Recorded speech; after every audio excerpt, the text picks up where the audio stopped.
Glória a Deus, que o Senhor nos guie até que Ele venha. Eu convido para compor aqui a nossa mesa, os nossos professores de hoje, o pastor Ocimar Guimarães e o pastor Rodrigo Cabreiro, que também fazem parte aqui da superintendência da Escola Bíblica Dominical. Hoje nós vamos estudar a lição de número 12, meus irmãos, que tem por tema o trono branco e o juízo final. É a nossa penúltima lição já no livro aí de Apocalipse.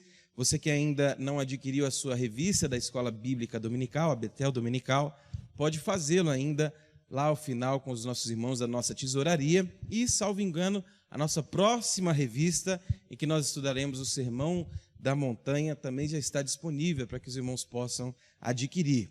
O juízo final e o trono branco. Nosso texto áureo se encontra em Apocalipse capítulo 20, versículo 11, que diz: "E vi um grande trono branco, e o que estava assentado sobre ele, de cuja presença fugiu a terra e o céu, e não se achou lugar para eles." A verdade aplicada diz: Cristo hoje é o advogado do pecador, mas naquele dia será o juiz e julgará cada um segundo suas obras. Os nossos objetivos de hoje são entender o que ocorrerá após Satanás ser solto, mostrar quem estará no juízo final e explicar como será o juízo final. E o nosso texto de referência, Apocalipse capítulo 20, versículos 7, 8, 12, 14 e 15, que diz: "E acabando-se os 1000 anos, Satanás será solto da sua prisão e sairá a enganar as nações que estão sobre os 4 cantos da terra, Gog e Magog, cujo número é como a areia do mar, para as ajuntar em batalha. E vi os mortos, grandes e pequenos, que estavam diante do trono, e abriram-se os livros, e abriu-se outro livro, que é o da vida. E os mortos foram julgados pelas coisas que estavam escritas nos livros, segundo as suas obras. E a morte e o inferno foram lançados no lago de fogo. Esta é a segunda morte.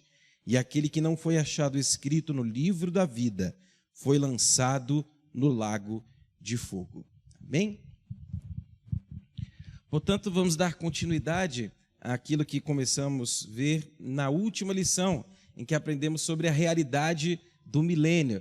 Nós estabelecemos aqui a nossa posição, a posição majoritária das Assembleias de Deus, enquanto pré-milenista dispensacionalista. Queremos que o milênio será literal, de 1000 anos, que a igreja não passará pela grande tribulação, que o Senhor reinará aqui sobre a terra, e nós veremos as partes finais aqui, logo após os 1000 anos, como lemos no versículo 7 de Apocalipse 20, e aprenderemos hoje sobre o trono branco e o juízo final, nesse contexto em que Satanás, após o governo de Cristo perfeito, será solto.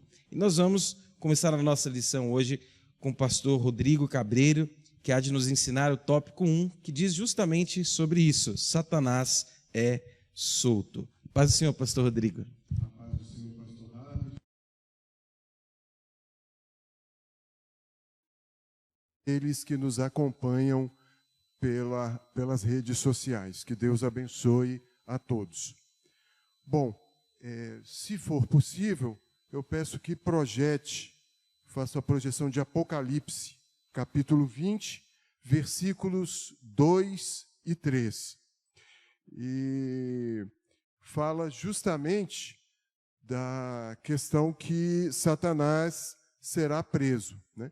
Então, Apocalipse capítulo 20, versículo 2, está projetado, diz assim: "Ele prendeu o dragão, a antiga serpente, que é o diabo e Satanás, e amarrou por 1000 anos, e lançou-o no abismo, e ali o encerrou, e pôs selo sobre ele, para que não mais engane", é importante frisar essa questão, não engane as nações, até que os 1000 anos se acabem. Então nós vemos o quê?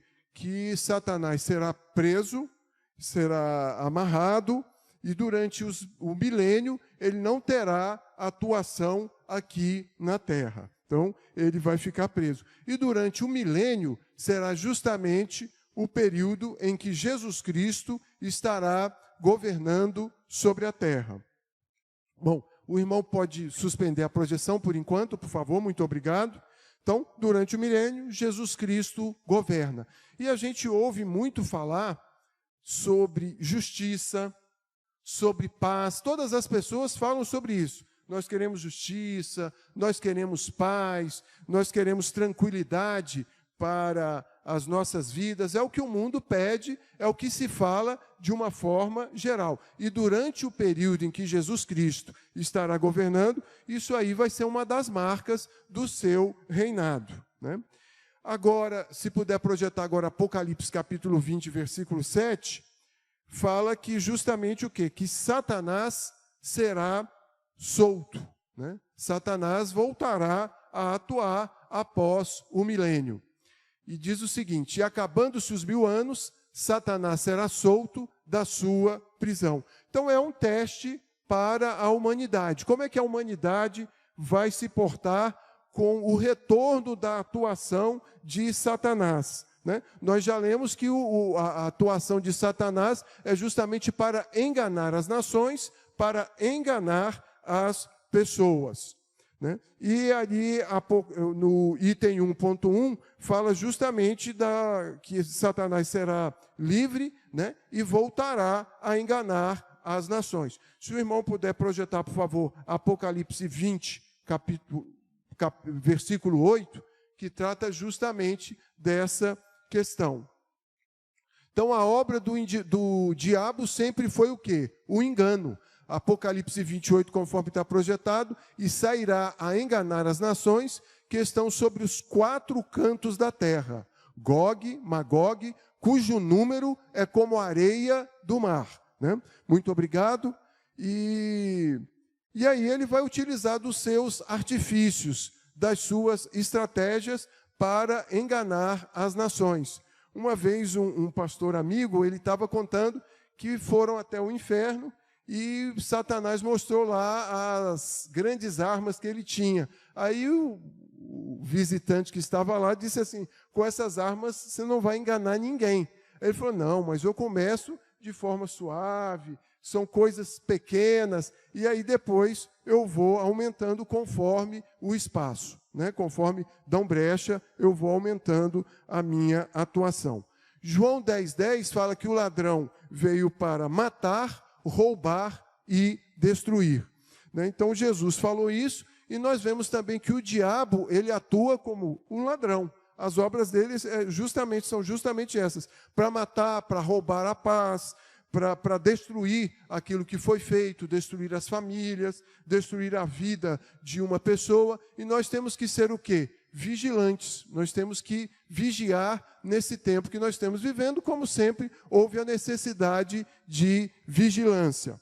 Mateus 7, 22, fala justamente dos falsos profetas. E observe que os falsos profetas, conforme Mateus 7, 22, eles falam o quê? Em teu nome não profetizamos, em teu nome não expulsamos demônios, em teu nome não fizemos muitas maravilhas. Então, os falsos profetas, eles aí atuam, né, com profecia, com sinais e profecias que acontecem realmente, com maravilhas, e Jesus fala para eles: apartai-vos de mim, não vos conheço, né? É isso que Jesus fala para os falsos profetas.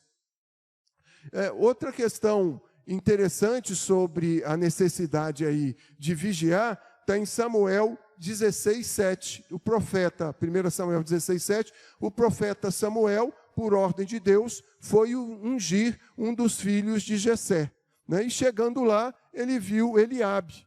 Ele olhou para ele e falou: então está aqui diante de mim aquele que o Senhor escolheu. Porém, veio a palavra do Senhor para o profeta Samuel, né?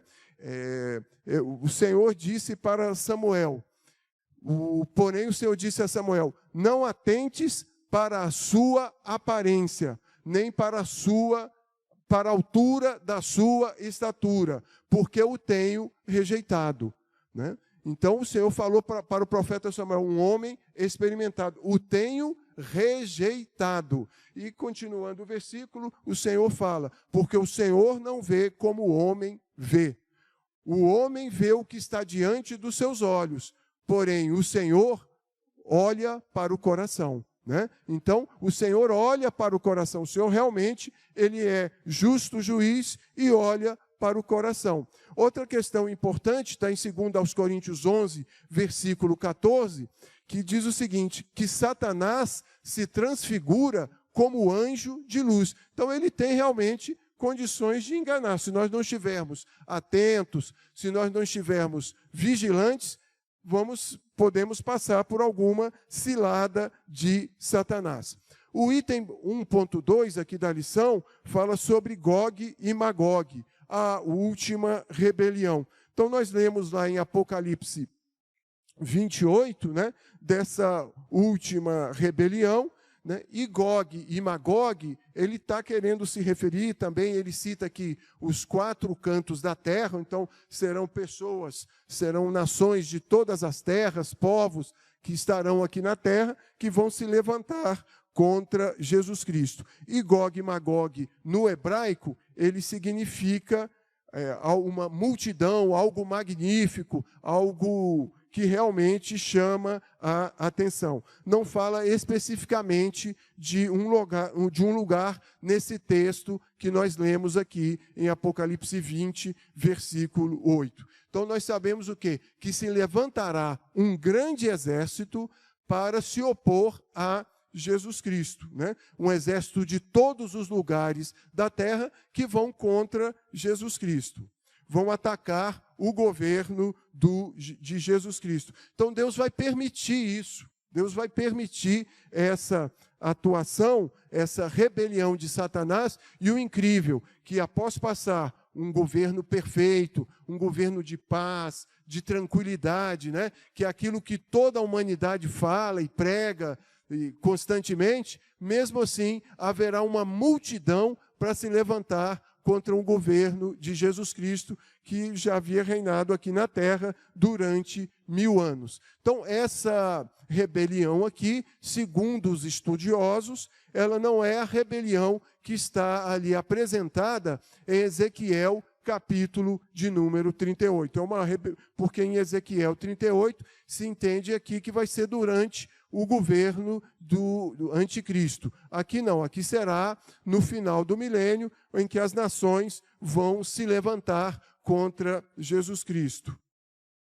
E o que demonstra que, embora Jesus Cristo tenha feito esse reinado de paz, como nós falamos aqui, muitos, né, embora com Jesus Cristo aqui atuando, com amor, com tudo, com toda a sua atuação, eles não aceitaram Jesus no seu coração, né? E o importante é isso, é que nós tenhamos Jesus no nosso coração. É essa que é a grande mudança, né?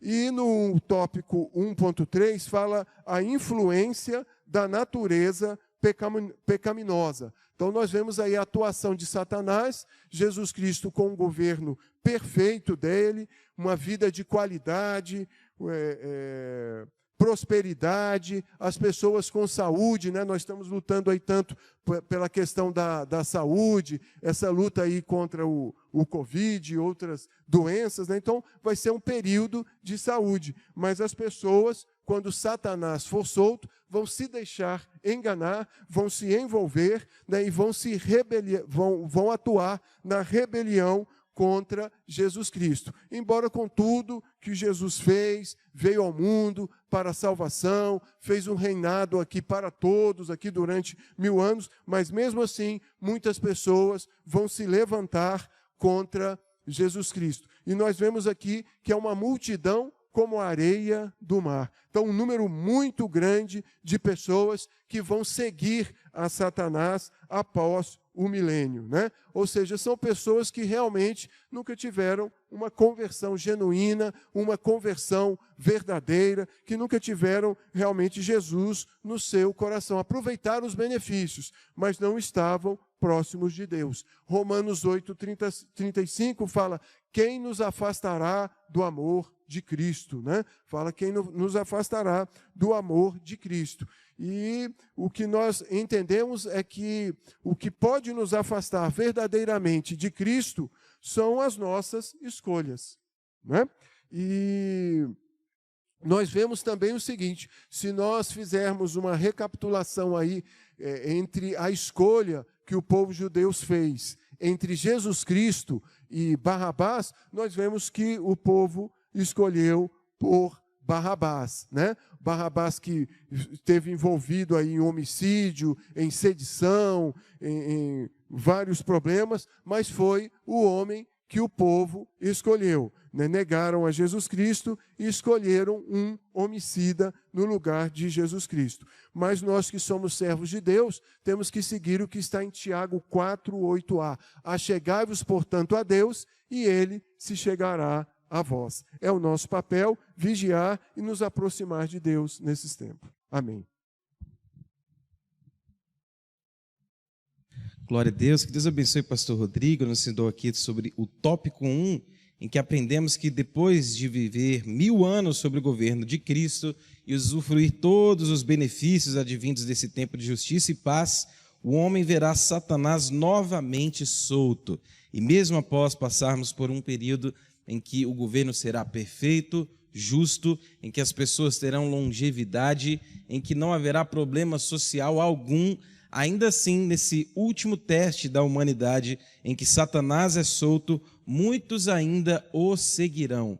Nós aprendemos, portanto, meus irmãos, que a redenção verdadeira para o coração humano só se encontra através do sangue de Jesus. A salvação só é através do reconhecimento real de Jesus como o único e suficiente Salvador. Arrependimento genuíno é que precede, de fato, a salvação e que nos garante a vida eterna. Que Deus abençoe o pastor Rodrigo, que nos ensinou sobre esse período após o milênio em que Satanás é solto.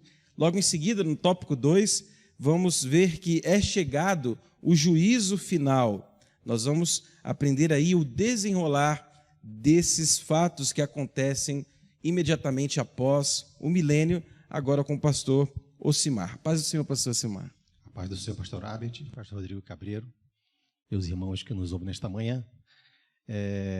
Então, o tópico 2 é chegado o juízo final, que é o fim do reinado milenar de Cristo sobre a terra. Então, essa lição segue sistematicamente o que o pastor Rodrigo Cabreiro acabou de nos ensinar nesta manhã. E aí eu trago inicialmente a fala do pastor Abet sobre a nossa visão, que é pré-tribulacionista, pré-milenista e dispensacionalista. Por que isso? Se não for assim, acaba havendo alguma confusão a respeito do juízo final. Porque como há uma facilidade de alguns irmãos terem algumas publicações, principalmente de teologia sistemática, e alguns autores, eles trazem a visão deles. Então, por exemplo, a teologia sistemática de Berkhof, que é um reformado, ele tem uma visão diferente da nossa. Millard Erickson também tem uma visão parecida. E a gente traz a visão que é a nossa visão pentecostal, como já foi dito aqui, que é uma visão que a gente vai começar a tratar agora. E a gente traz para os irmãos a Stanley Orton, a própria teologia pentecostal nossa, que foi publicada pela CPAD, e por aí vai. Então, a gente vai tratar a respeito disso. Então, vamos lá primeiro sobre o trono branco. Então, esse é chegado o juízo final. O juízo de acordo com o dicionário Vini, é separação, é julgamento, é decisão. Isso aí é um texto que é trazido do meio forense, para tratar desse tribunal. E aí, quando a gente fala de tribunal, e é por isso que eu falei anteriormente que a nossa visão tem que ser a pré-tribulacionista e dispensacionalista, porque senão acaba confundindo a respeito dos tribunais. O apóstolo Paulo, ele fala sobre o tribunal de Cristo e depois ele fala sobre o tribunal de Deus. Então, o que diz a respeito disso? Alguns dizem que esse julgamento aqui é o mesmo julgamento para todos, os salvos e não salvos. Para nós, a gente separa esses dois. Tribunal de Cristo é para todos os salvos, que já aconteceu no início do capítulo 20, quando a igreja é arrebatada. Então, o apóstolo Paulo ele traz essa configuração em 1 Tessalonicenses. Então, ele diz sobre os salvos que serão arrebatados e nós não precederemos aqueles que dormem no Senhor. Então, essa é a nossa visão. Tribunal de Cristo para os salvos. E aí, esse tribunal aqui, que é o juízo final, que é o tribunal do grande trono branco, porque o Apocalipse já fala de trono. Então ele fala de trono, só que esse é um trono diferenciado, que é um grande trono branco. Grande porque fala de totalidade, fala de universalidade, que ele é grande nesse sentido, de poder. Então, o grande trono branco, branco porque traz pureza, traz santidade, e ele diz que fugiu o céu e a terra. Fugiu o céu e a terra porque essa santidade não tem como parar. Por isso que lá depois, que é na aula seguinte, semana que vem, vai falar sobre novos céus e nova terra, porque quando esse trono aparece, tudo se afugenta. É como estivéssemos falando sobre quando o sol ofusca a lua. Então, por exemplo, nós estamos numa noite, quando está em lua nova, a gente vê que a noite ela é mais escura. Quando tem a lua cheia, a noite ela fica um pouco mais clara. Mas, quando o sol surge, por mais que tenha a lua que a gente vê apenas um círculo meio esbranquiçado, porque o sol ele afugenta aquela lua. É a mesma coisa quando o sol da justiça aparecer, que é nesse julgamento do trono grande branco, né? Quando surgir, será tão espetacular e tão magnânimo que os céus, a terra fugirão e tudo ficará ofuscado diante desse trono. Por isso que esse julgamento do grande trono branco, por isso que essa é a nossa visão. E aí a gente faz a separação em tribunal de Cristo, porque em Romanos 8:1 o apóstolo Paulo vai dizer que nenhuma condenação há para aqueles que estão em Cristo Jesus. Então, se não há condenação, e isso é tirado da parte forense, então os justos não serão julgados nesse juízo final, que é o grande trono branco. Tá? E o trono branco está em Apocalipse 20, versículos de 11 a 15, e João 3, 17 e 18. E aí a gente parte para o 2, que os ímpios ressuscitarão e serão julgados. Os ímpios ressuscitarão e serão julgados. Os não salvos, todos da era. E aí, quando a gente entra nesse mérito, existem sempre aquelas perguntas. Mas aí, como é que fica aqueles que morreram sem Cristo? Como é que fica aquele índio que está lá numa tribo dentro do Amazonas que nunca ouviu Jesus? Como é que funciona aquele que está lá dentro do interior da África que também nunca ouviu a palavra? Como é que funciona isso? Segundo alguns estudiosos, isso existe uma separação entre 3 pontos. Primeiro, a lei de Deus que está dentro da mente e do coração de cada indivíduo. Então, eles serão julgados sobre um ponto de naturalistas, sobre a natureza. Segundo, aqueles que tiveram conhecimento da palavra da lei, então serão julgados pela lei mosaica, pela lei do Senhor, que é a palavra de Deus. E terceiro, são todos aqueles que tomaram conhecimento de acordo com a palavra do Senhor, segundo os evangelhos. Isso é tanto para nós somos salvos e aqueles que são desviados, que deixaram o Senhor Jesus de lado, e aqueles que também não aceitaram, embora tenham recebido a palavra do Senhor por meio de alguma pregação. Então, são esses 3 pontos que serão julgados. Por quê? Lá no julgamento não terá desculpa, até porque nós lemos aqui na verdade aplicada, que Cristo hoje é o advogado do pecador, mas naquele dia será o juiz e julgará cada um segundo suas obras. Então, no julgamento do grande trono branco, não terá advogado, também não terá tribunal do júri, também não terá promotor, e também não terá nenhuma testemunha, porque será, a gente vai ver lá na frente, eu só vou antecipar um pouco, será um julgamento individual. Então, o próprio juiz. A gente entra no segundo ponto agora, e eu anotei aqui, julgados por quem? Aí, e alguns comentaristas dizem que esse julgamento será feito por Deus e alguns outros será feito por Jesus. E aí eu trouxe aqui alguns versículos, trouxe 5 versículos, e aí a gente analisa e aí você toma a sua decisão. Vamos lá então. João 5, 22. Ele fala assim: o Pai a ninguém julga, mas deu ao Filho todo o juízo. Romanos 2,16. No dia em que Deus há de julgar os segredos dos homens por Jesus Cristo. Mateus 28,18. E chegando-se Jesus, falou-lhes dizendo: é-me dado todo o poder no céu e na terra. 2 Timóteo 4,1. Conjuro-te, pois, diante de Deus e do Senhor Jesus Cristo, que há de julgar os vivos e os mortos na sua vinda e no seu reino. Então, o julgamento é de Deus por meio de Jesus Cristo. Barclay disse o seguinte: tal é a união entre o Pai e o Filho, que não há problema algum em atribuirmos as ações de um ao outro. Isso é uma verdade pura. Então, se será julgado por Deus ou por Jesus, nós temos alguns versículos que falam que será Deus e outros que falam que será Jesus, mas acreditamos, segundo o entendimento nosso, que seguimos a linha pré-tribulacionista, pré-milenista, dispensacionalista e por aí vai, de que o julgamento será feito por Cristo Jesus, ratificando o que a lição propriamente já disse, que lá no início ele diz que será por Deus, mas depois ele vem e traz que o julgamento será por Cristo Jesus. Então nós acreditamos que o julgamento será por Jesus Cristo, até porque ele venceu o mundo e venceu tudo. Amém? E aí, isso é confirmação apenas de sentença, meus irmãos. Os ímpios se ressuscitarão apenas nisso. Aí a gente traz a seguinte situação. Os ímpios ressuscitarão. E aí cai aquela seguinte problema. O pastor Rodrigo Cabreiro já nos disse aqui que terá o milênio, então o milênio durará 1000 anos, sendo simbólico ou não, literal ou não, serão 1000 anos. E aí, só que durante 1000 anos, alguns dizem que nascerão pessoas, terão a idade das árvores, aquele negócio todo.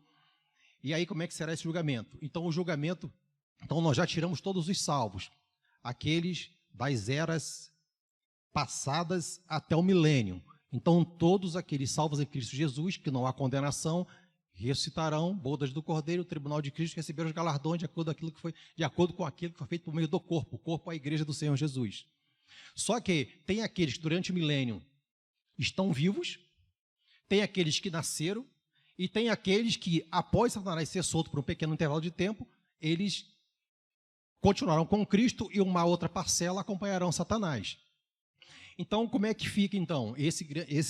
Os ímpios ressuscitarão e serão julgados. Não temos como afirmar, temos algumas sugestões ou conjecturas. Por quê? Aqui diz que os ímpios ressuscitarão para serem julgados. Então, todos aqueles que morreram antes do milênio ressuscitarão. Tá, mas esses que foram com Satanás, eles estão vivos. Como é que vai funcionar esse julgamento?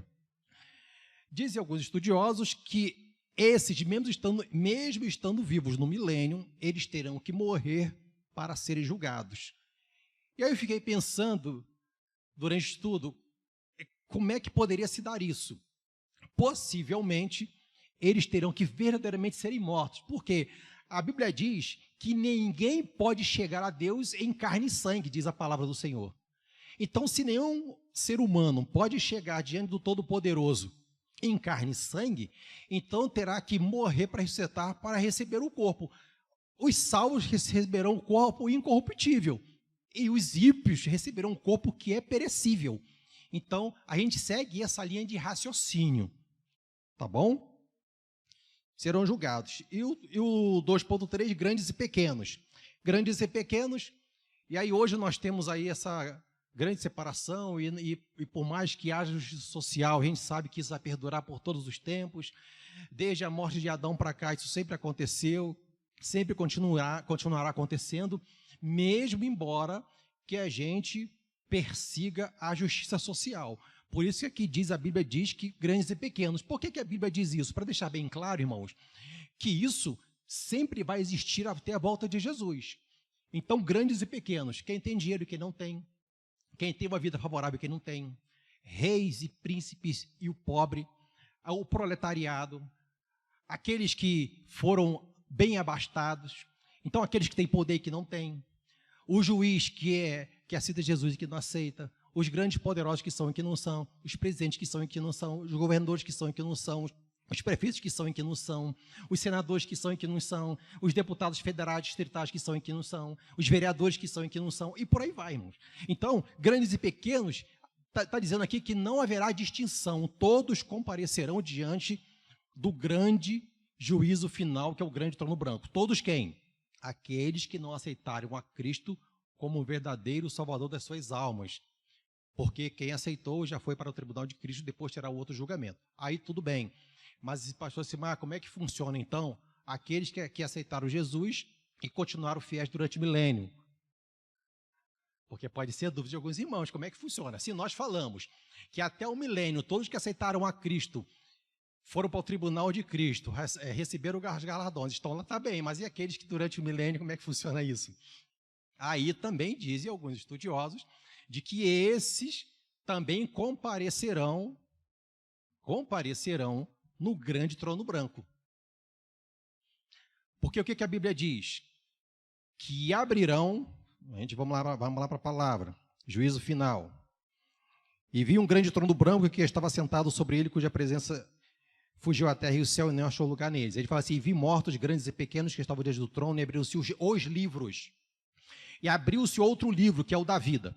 Então, vão abrir vários livros. Por que esses livros serão abertos? Apenas, irmãos, para confirmar a sentença. Porque eles já são julgados, e já são condenados. Mas como Deus ele tem que ser justo, e tudo está registrado na consciência, tudo aquilo que o homem não lembra, naquele dia ele vai lembrar, porque passará um grande filme, então eles serão sentenciados com justiça do Todo-Poderoso. Então, naquele momento, serão abertos os livros, para dizer, ora, está escrito aqui nos livros. E que livros são esses? O saudoso o pastor Antônio Gilberto, diz que são os livros das memórias, os livros das consciências, o livro da que nós falamos, tudo aquilo estarão lá. Esses livros serão abertos. E estará lá o nome do cidadão ou da cidadã. E depois abrirá o livro da vida. Por quê? Quando abrir os livros, falar, não, seu nome não está aqui. Quer dizer, seu nome está aqui. Aí vai abrir o livro da vida para confirmar. Agora, seu nome não está aqui. Então, estará no outro e não estará no um. Então, para confirmar a sentença. E aí, esses que foram salvos durante o milênio, que não tiveram a oportunidade de estar no tribunal de Cristo, eles também comparecerão, mas sim apenas para registrar para eles que os seus nomes estão no livro da vida, e ali também entrarão para o gozo eterno. Tá bom? Então, grandes e pequenos, e aí a lição traz aqui que o juízo divino alcançará pessoas de todas as classes e camadas sociais. Todos estarão perante Deus naquele dia, ricos e pobres, famosos e anônimos, doutos e iletrados, religiosos e ateus. Aqui, dependendo do poder financeiro e influência, isso não quer dizer nada, mas diante do trono divino não haverá barganhas. Todos são iguais perante o juiz. Por quê? Hoje, a gente entende, e a gente vê pelo noticiário, aquele que tem dinheiro, ele recorre até a última instância. Ele é julgado na primeira, segunda, e quando chega na quarta, ele é absolvido. Mas aqui não tem como ser absolvido, irmãos, porque não tem poder financeiro e nem barganha. E que Deus nos guarde e nos proteja, que possamos permanecer fiéis em Cristo Jesus até a volta do nosso grande e maravilhoso Jesus Cristo. Pastor Herbert. Amém. Muito obrigado, pastor Ocimar, que nos ensinou aqui de modo muito claro, né, meus irmãos, quase todas as questões que nós pensávamos em ter, o pastor Ocimar aqui já as anteviu aqui e nos ensinou sobre. Eu quero, inclusive, sugerir aos irmãos que acompanhem as nossas lições passadas no nosso canal da Catedral Baleia. Você tem acesso a todas as lições da Escola Bíblica Dominical até então, de modo que você vai perceber uma sequência lógica em todos os assuntos tratados e com certeza você vai querer ver e rever os tópicos 1 e 2 ministrados até então pelo pastor Rodrigo e pelo pastor Ocimar, que de modo muito claro nos ensinou sobre esse juízo do trono branco, diferenciando do tribunal de Cristo. O primeiro será para os ímpios e o segundo para os salvos, que serão julgados de acordo com as suas obras, única e exclusivamente para determinar os seus galardões. Já esse juízo do trono branco,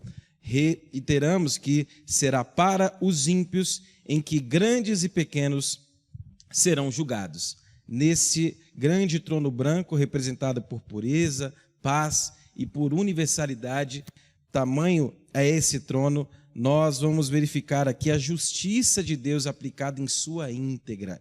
E essa é a nossa esperança. Nós, meus irmãos, apesar de crermos, como pré-milenistas que somos, que o milênio ainda está por vir, nós, enquanto cristãos, devemos viver com vistas ao milênio, devemos viver com vistas a esse reinado de justiça eterna e perfeita através de nosso Senhor Jesus Cristo, de modo que a nossa esperança só deve ser posta única e exclusivamente em Jesus Cristo. Ele é o juiz perfeito, ele é onde habita a paz perfeita e ele em breve há de aplicar a sua justiça literalmente sobre toda a terra. No tópico de número 3, nós vamos aprender que esse julgamento é inevitável.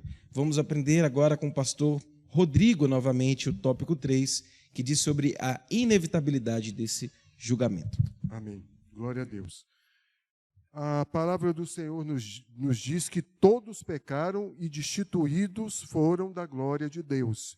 E diz também que o salário do pecado é a morte, mas o dom gratuito de Deus é a vida eterna. E diz também em Efésios 2:8 que pela graça sois salvos por meio da fé, isso não vem de vós, é dom de Deus. Então, sabendo que todos pecaram, né, que o salário do pecado é a morte, então Jesus veio ao mundo, a primeira vinda de Jesus foi justamente para salvação, para salvar a humanidade. Ele não veio aqui como juiz, ele veio justamente como salvador e concluiu toda a trajetória que lhe cabia e saiu vencedor nessa trajetória, suportou até a morte e morte de cruz. E foi obediente em todas as coisas e não tentou, não usurpou ser igual a Deus. Né? Então, a primeira vinda foi justamente para salvação. 1 João 1,7 diz, se andarmos na luz, como na luz ele está, temos comunhão uns com os outros. E o sangue de Jesus Cristo, seu Filho, nos purifica de todo pecado. Então, foi esse o papel de Jesus Cristo. João 12:47 também fala que Jesus veio ao mundo para salvação dos pecadores. Né? Em Romanos 5:8 fala que Cristo morreu por nós, sendo ainda pecadores. Então, Jesus se dispôs, esteve aqui, morreu por nós, pecadores, e graças a Deus que nós hoje temos acesso à salvação. Né?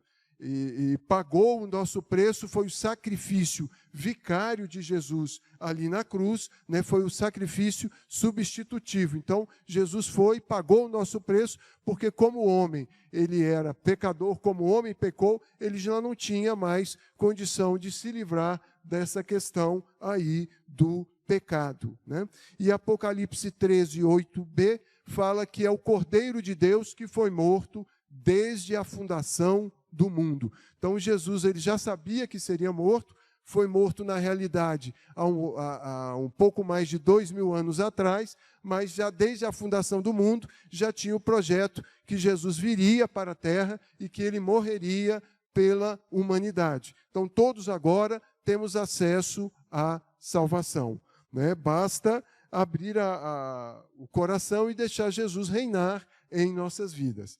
Agora, a segunda vinda de Jesus Cristo, aí ele já vem como juiz. Se conta uma história bastante interessante, que um jovem com 18 anos, ele cometeu um crime. E aí ele foi julgado e ele tinha ali um advogado que trabalhou com bastante afinco, com bastante diligência, para que ele fosse liberto, né, para que pegasse uma pena menor. E o jovem falou para o advogado que ele iria ter uma mudança na vida dele, ele ia ter uma nova vida. E pela atuação do advogado, com todo o afinco, né, ele conseguiu uma pena menor para aquele jovem com um pouco mais de 18 anos. E a vida passou. Infelizmente, esse jovem não teve uma mudança na vida dele, voltou a cometer crimes, a praticar crimes, e ele foi ao juiz novamente. E dessa vez ele viu ali que quem estava como juiz era seu advogado. Né? E naquele momento, ele ali ficou atônito, ali ficou assustado com toda aquela situação, né? E o juiz, então, que foi seu advogado no passado, acabou condenando aquele jovem, né, pelas atitudes dele. Ele não teve, na realidade, uma mudança de vida. Então, hoje nós contamos com Jesus como sendo o nosso advogado. Mas depois Jesus virá como juiz, como julgador. E nós vemos que em Hebreus 13:8, que Jesus Cristo é o mesmo ontem, hoje e eternamente. E mais um versículo para acrescentar entre vários aí que o pastor Osimar nos falou sobre o papel de Jesus Cristo como juiz, está ali em João 5:22, que diz o seguinte: e o Pai a ninguém julga, mas ao Filho confiou todo o julgamento. Então, o nosso entendimento é que Jesus Cristo vai efetuar esse julgamento. Então, ele não vai vir, não vai atuar como advogado, mas ele vai atuar como juiz, né, em função das obras que cada um praticou, né? E o tópico 3.1 fala: os mortos serão julgados segundo as suas obras. Então, pelas obras de cada um, né? Então, nós seremos julgados pelas obras que nós fizemos aqui na terra. E Apocalipse 20, versículo 12, ele nos diz o seguinte: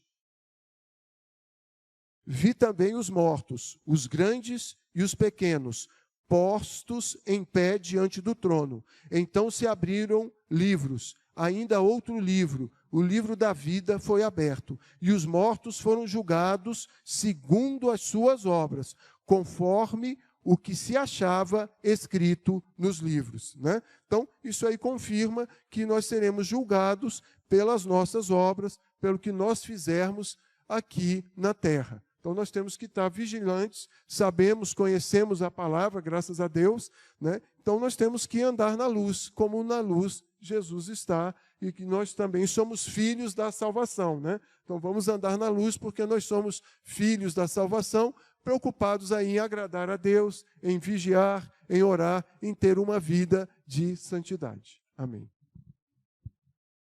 Amém. Estamos vendo, portanto, que esse julgamento, esse juízo será inevitável.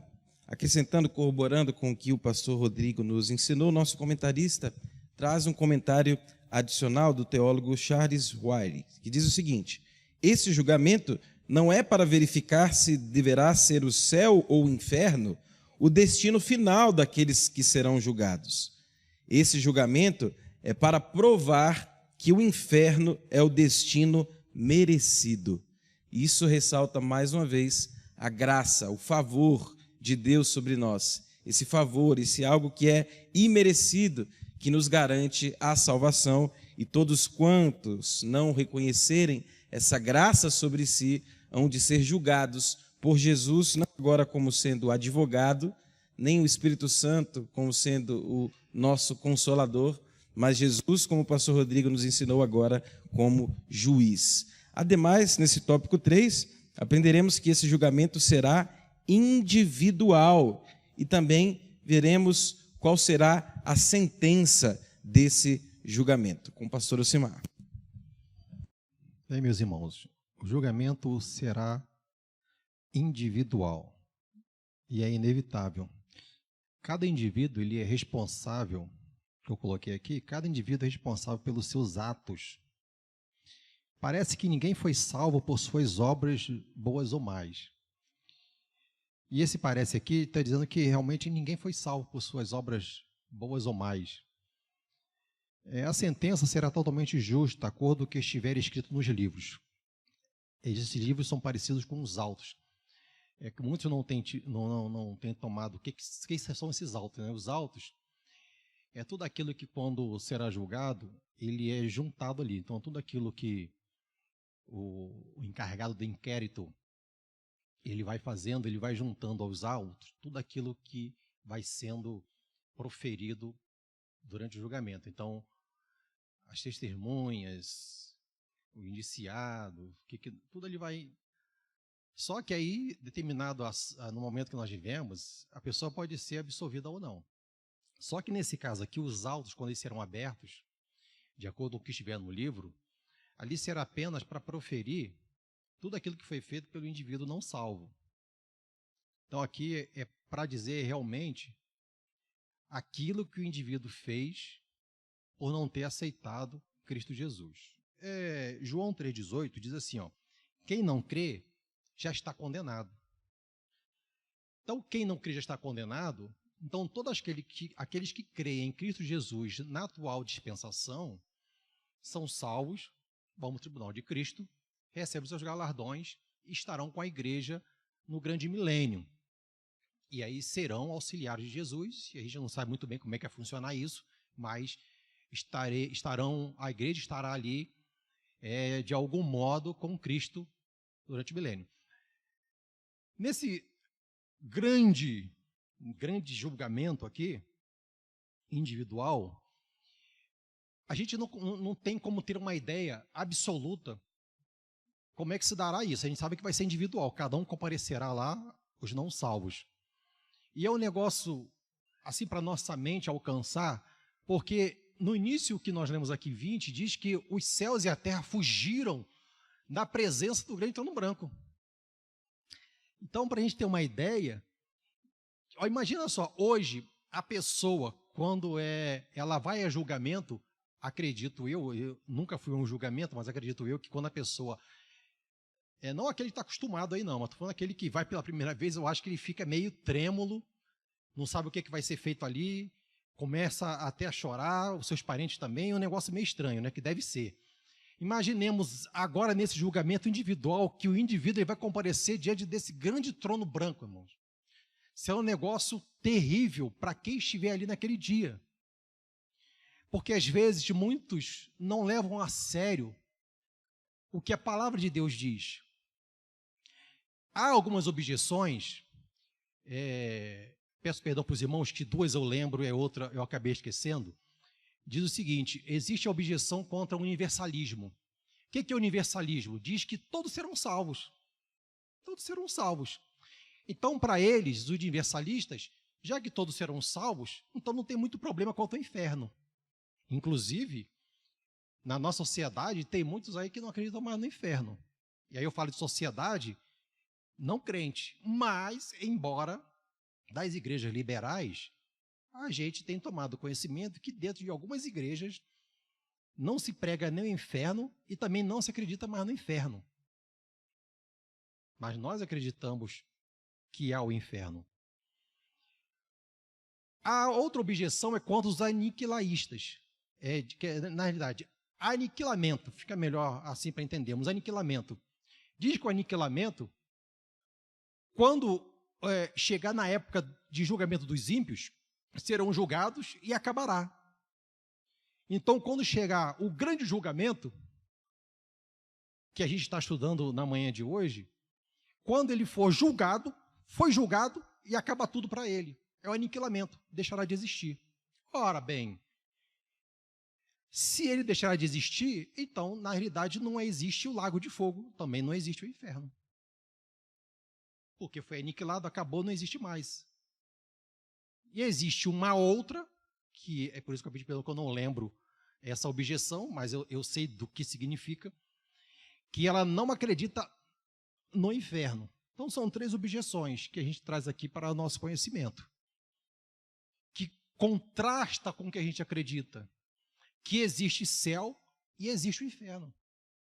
Existe o céu para aqueles que acreditam na salvação por meio de Cristo Jesus, que morrem com Cristo, que dormem com Cristo, que estão no paraíso e ressuscitarão para estarem com Cristo na eternidade, no estado eterno perfeito. E existe também o inferno, que é aqueles que serão tirados do Hades e serão levados para a Guiena, e a partir dali serão levados, julgados e jogados para o lago de fogo. Então, para nós, acreditamos nessas 2 posições, que existe céu e existe inferno. E a partir do momento que nós acreditamos nisso, e isso é bom, e é almejável para nós, porque já sabedores que existe céu e inferno, nós afugentamos cada vez de nós o pecado, que está sempre rodeando a cada um de nós. Porque embora que sejamos crentes, mas o pecado está sempre ao nosso redor por meio do grande dragão que ruge, tentando nos levar para o lado dele. Então, esse julgamento ali será individual e a sentença será a segunda morte. Eles ouvirão a sentença da boca do juiz, por terem recusado o perdão de Deus. Embora muitos não acreditem na existência do inferno, ele é real. E aí, a gente finaliza com Apocalipse 20, 14 e 15, que está, inclusive, na revista, e a morte e o inferno foram lançados num lago de fogo. Esta é a segunda morte. E aquele que não foi achado e escrito no livro da vida foi lançado no lago de fogo. Porque segundo a morte, porque se Jesus não vier arrebatar a igreja, todos nós morreremos, como muitos já morreram. Só que aquele que morre em Cristo Jesus está dormindo no Senhor e aguardando a ressurreição dos mortos. E como o apóstolo disse em 1 Tessalonicenses, nós jamais vivos precederemos aqueles que dormem, porque eles ressuscitarão e aqueles que estão vivos seremos transformados e nos encontraremos nos céus. Essa é a nossa esperança. Essa é a palavra de esperança, não somente dessa lição que traz uma palavra de justiça, palavra de juízo, mas isso não é para trazer medo para nós, porque isso aqui é para aqueles que não acreditam em Cristo Jesus, mas para aquele que acredita, para você que acredita, você está salvo em Cristo Jesus e irá para o tribunal de Cristo, estará com Cristo Jesus na eternidade. Mas isso é uma palavra de fé e de esperança para cada um de nós, para que possamos estar cada vez mais firmes na presença do Senhor. Glória a Deus, Deus abençoe, pastor Ocimar. Aprendemos, portanto, que esse julgamento é inevitável. Já estamos partindo aqui para o final dessa nossa lição de número 12, em que temos aprendido sobre esse juízo final, também sobre o trono branco. E eu deixo aqui 1 minutinho a 2 minutinhos para os nossos professores concluírem as nossas lições de hoje. Meus irmãos, lembrando que hoje a nossa lição foi recheada aqui de muitas informações, como também as demais. É importante que você traga papel e caneta nas próximas lições e que, sobretudo, você reveja lá no canal da Catedral Baleia as lições aqui ministradas para que você possa digerir esse curso teológico que nós estamos tendo aqui na Escola Bíblica Dominical. Pastor Rodrigo, logo em seguida, pastor Ocimar, com as palavras aqui de conclusão. Amém. Quero agradecer ao pastor Harbit, ao pastor João, pastora Kátia, pela oportunidade. E, para finalizar, eu quero dizer que a segunda vinda de Cristo, como a primeira, vai acontecer e nós temos que estar preparados. A palavra do Senhor nos diz: quem está em pé, cuide para que não caia. Nós sabemos que a porta é estreita e apertado o caminho que conduz à salvação. Mas nós temos que estar vigilantes, como foi falado durante a lição, e o Senhor Jesus tem dado muitas oportunidades para a humanidade. Infelizmente, muitos não aceitam Jesus, mas cabe a nós, como igreja, orar por aqueles que são próximos, pelas pessoas que conhecemos, né, pela humanidade de uma forma geral, e pregar o Evangelho, como está ali em Marcos 16, a partir do versículo 15. E de pregar o Evangelho a toda criatura, e todo aquele que nele crê e for batizado será salvo. Quem não crer será condenado. Estes sinais seguirão os que creem em meu nome. Expulsarão os demônios, falarão novas línguas, pegarão nas serpentes, se beber alguma coisa mortífera não lhes fará dano algum, imporão a mão sobre os enfermos e serão curados. Então nós temos que cumprir esse ide de Jesus nesse tempo, porque vê um amigo, alguém que de repente não fizemos aquele trabalho que deveria ser feito de pregação, de oração, é muito triste ver uma pessoa indo para o inferno, né? E nós que sabemos isso, temos essa responsabilidade de pregar o Evangelho nesse tempo. Amém. Amém, meus irmãos. Agradecemos a rica oportunidade na pessoa do superintendente da Escola Dominical, pastor Harbit, e também da diretoria da Catedral, na pessoa do pastor presidente João Adair. Irmãos, eu trago duas situações aqui. Uma é bíblica e a outra de um irmão nosso. Então, João 5:24. Na verdade vos digo que quem ouve a minha palavra e crê naquele que me enviou, tem a vida eterna e não entrará em condenação, mas passou da morte para a vida. Essa morte aqui é a segunda morte, tá? Então passou da morte para a vida. E a segunda eu trouxe de Teologia Sistemática de Ulrich Bergsten, na página 255 da edição de 1999, que ele diz assim: que Deus nos guarde debaixo do sangue de Jesus, para que possamos evitar o pecado que leva à perdição. e a fim de que, permanecendo salvos, possamos salvar outros pelo poder do Evangelho. Então, essa parte final corrobora com o que o pastor Rodrigo Cabreiro acabou de nos ensinar também, de que essa lição ela é importante do juízo final e nos traz também essa responsabilidade de pregar para aquele não crente, para que também, por meio do Evangelho, ele não venha a ser sucumbido no julgamento do grande trono branco. Que Deus nos abençoe em Cristo Jesus. Amém. Muito obrigado aos nossos professores, pastor Rodrigo, pastor Ocimar. A fim de concluirmos essa nossa lição e já darmos aqui um spoiler sobre a próxima, se atente ao que diz a palavra do Senhor na segunda carta de Pedro, capítulo de número 3, em que os falsos apóstolos estavam questionando sobre a realidade da segunda vinda, visto que o Senhor estava aparentemente demorando. Diz assim a 2 de Pedro 3, versículo 8. Mas, amados, não ignoreis uma coisa, que um dia para o Senhor é como 1000 anos e 1000 anos como um dia. O Senhor não retarda a sua promessa, ainda que alguns a tenham por tardia, mas é longânimo para convosco, não querendo que alguns se percam, senão que todos venham a arrepender-se. Mas o dia do Senhor virá como ladrão de noite, no qual os céus passarão com um grande estrondo, e os elementos ardendo se desfarão, e a terra e as obras que nela há se queimarão.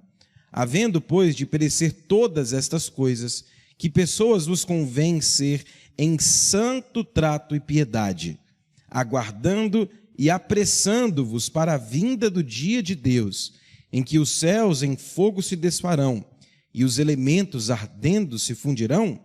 Mas nós, segundo a sua promessa, aguardamos novos céus e nova terra em que habita a justiça. Amém? Essa é a nossa esperança e a nossa lição de número 13, na próxima semana, portanto, em que concluiremos aqui o nosso trimestre, em que passamos por essa jornada no livro de Apocalipse, aprenderemos justamente sobre os novos céus e a nova terra. Será imperdível a nossa próxima lição. Mais uma vez eu te peço que reveja as lições do nosso canal, que Deus em Cristo Jesus vos abençoe e que você motive os nossos irmãos que estão ausentes da escola bíblica dominical para estarem conosco nesse banquete aqui em que temos aprendido tanto. Mais uma vez, que Deus abençoe o pastor Ocimar, pastor Rodrigo, e eu gostaria que nós louvássemos a Deus com uma salva de palmas por essa lição extraordinária, por tanto esmero, por tanto cuidado com os nossos professores. Que Deus vos abençoe. Vamos ficar de pé, agradecer a Deus por essa escola bíblica dominical. Logo em seguida, vamos às nossas notícias semanais, ao nosso Baleia News, para que você se atente à programação da Catedral Baleia, e vamos dar início ao nosso culto de celebração matinal. Pastor Ocimar, por gentileza, ore agradecendo a Deus por essa nossa lição. Maravilhoso Deus e eterno Pai, no nome do teu Filho amado, Jesus Cristo, nos encontramos nesta manhã na tua casa, Senhor, louvando e agradecendo o teu santo nome, um Deus justo, um Deus benigno, um Deus misericordioso, que propôs a cada um de nós a sua graça e a sua misericórdia sobre as nossas vidas. E temos aprendido na manhã de hoje, Senhor, sobre o juízo do grande trono branco, o juízo final. E nós aprendemos nesta manhã, ó Deus querido, que aqueles que não conhecem a tua palavra e não aceitaram o teu Filho, Jesus Cristo, como único e verdadeiro Salvador, comparecerão, Senhor, nesse grande juízo para serem sentenciados. Mas temos aprendido também, Senhor, que aqueles que ouvem a tua palavra, o teu evangelho, e aceitem a ti como único e verdadeiro Salvador, esses entrarão nos céus, ó Pai querido, estarão contigo eternamente. Senhor, guarde a cada um de nós, livra-nos de todo mal, de todo pecado, ó Deus, e confirma a cada um de nós, ó Deus querido, de acordo com a tua santa palavra. Continue com cada um de nós, continue com a tua igreja, todos aqueles, ó Pai querido, que estão aqui representando suas famílias. Assim nós queremos louvar, ó Deus querido, pela vida do superintendente da Escola Bíblica Dominical, pastor Arbet Júnior, ó Deus querido, a diretoria da Catedral, na pessoa do pastor Jomandaí, e queremos agradecer, ó Deus querido, todos aqueles, mais uma vez, que estiveram aqui nesta manhã e estão conosco. Deus continua conosco, assim nós queremos te agradecer no nome de Jesus Cristo. Amém.